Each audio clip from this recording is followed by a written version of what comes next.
of his 49 passes and only threw 1 touchdown.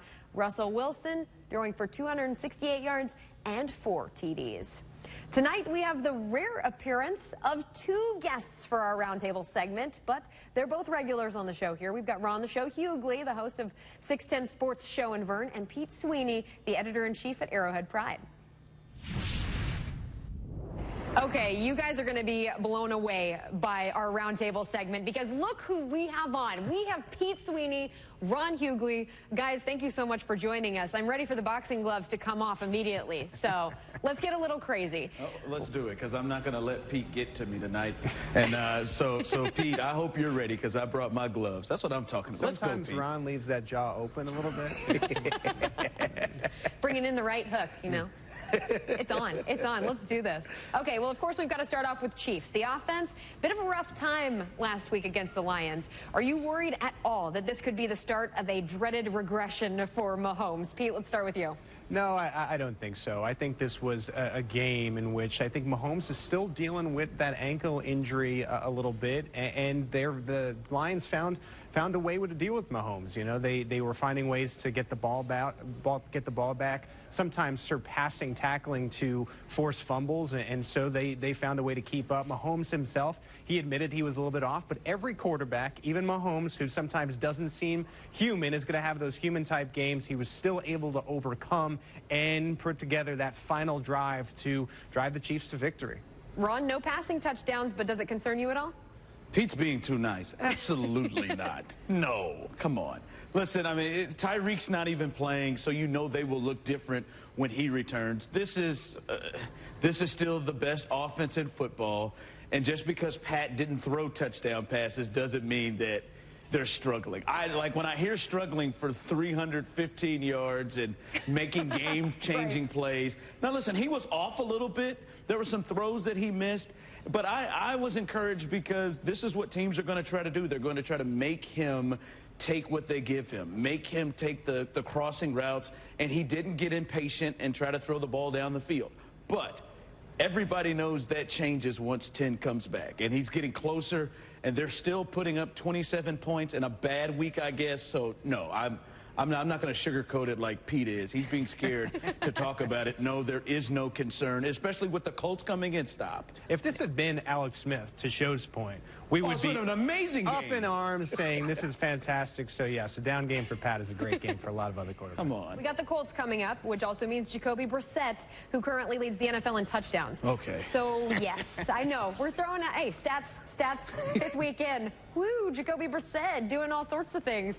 So then I ask, what kind of challenge do you think that he actually poses for this Chiefs defense, Ron? Well, I mean, the way this Chiefs defense has played of late, especially rushing the ball, that's like run defense, that's really where it seems to have been the problem was. I think this defense has shown that you can get yards on them, but come on, man, they need to have a set the tone, we need to prove something type of performance. And this has to be the team that they do it against. It's Arrowhead, it's Sunday Night Football, everybody's going to be juiced. And Jacoby Brissett is a solid player, but listen, he's not great. I understand he leads the league in touchdowns, but they've been behind a lot. He's not great. They need to come out and really put together a big performance. He should be able to hurt you in major ways. T.Y. Hilton, his best receiving threat, is not 100% if he plays. He missed the game last week. His running back, Marlon Mack, is struggling, and they seem to, and their tight ends seem to be different now that Andrew Luck isn't playing. This should be a game where I have expectation with the guys on that defense that they're able to contain him and he doesn't go off or look something like the Jaguars' Gardner Minshew did in the first game, where someone's coming out of nowhere and playing over their head. Ron hit it on the head. I mean, T.Y. Hilton coming into this game, he missed last game, yet he still leads the team in receptions, targets, and touchdowns. He's not going to be 100%.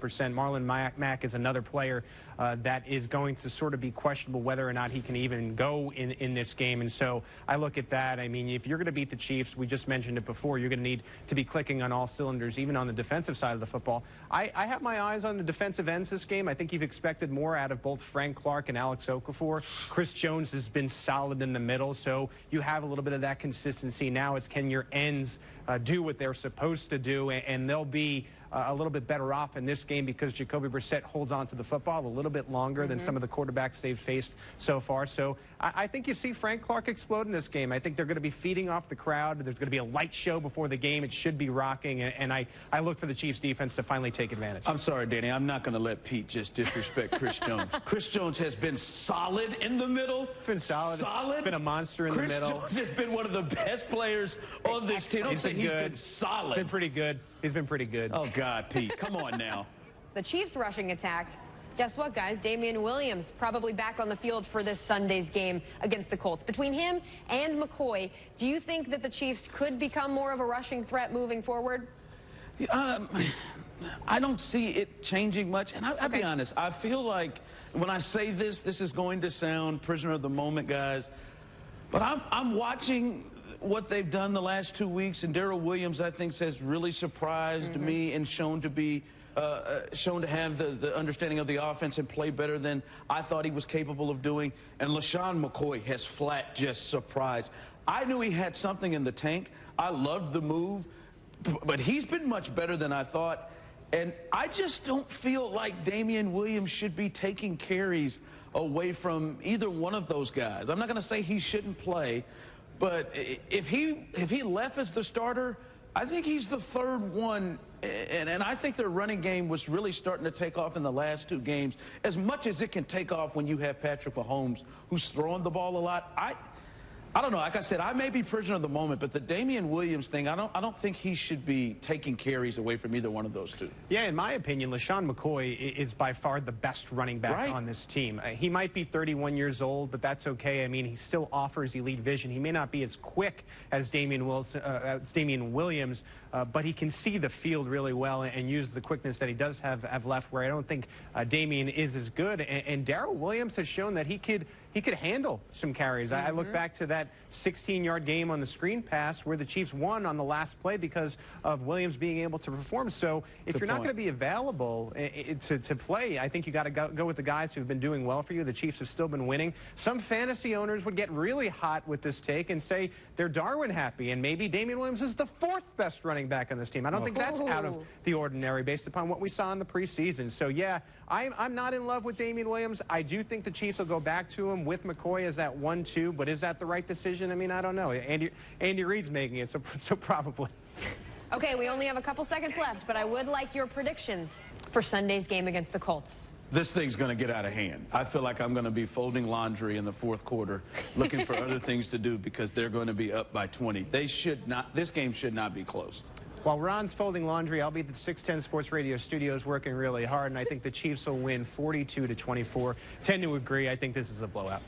And while you guys will be just hanging out, not at the game, we will be there and just enduring all of it. So post-game coverage, you got it right here on KCTV5. Guys, thank you so much. Dress warm, Danny. Don't worry, I'll try. But let's